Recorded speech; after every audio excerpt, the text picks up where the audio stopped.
Hi, my name is Thomas Teacher, and this is my pre-calculus curve project.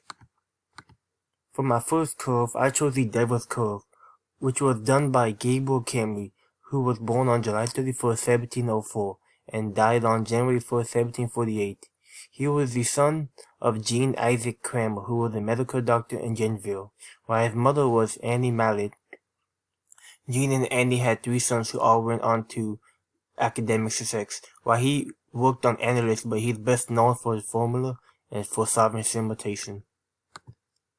Gabriel Camry studied the Devil's Curve in 1750. The name Devil's Curve comes from the fact that it represents the section of a diablo that the drawing is considered very hard to compare to the symplecticity of its Cartesian equation. It was also called the Devil's on 2-6.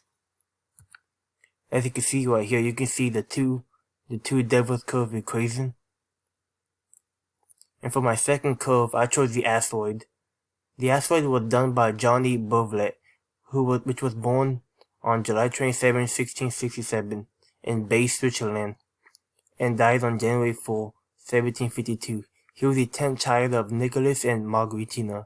He was a Swiss mathematical who studied reflection or refraction of light on Avignon-Church density of families of curves of areas by series.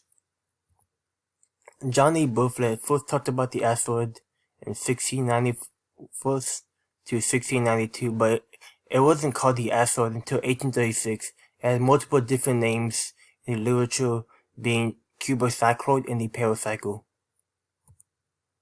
As you can see on this screen right here, you can also see the asteroid equation. And you can see where I got all my information from. And thank you for watching this video, and I hope you have a good day.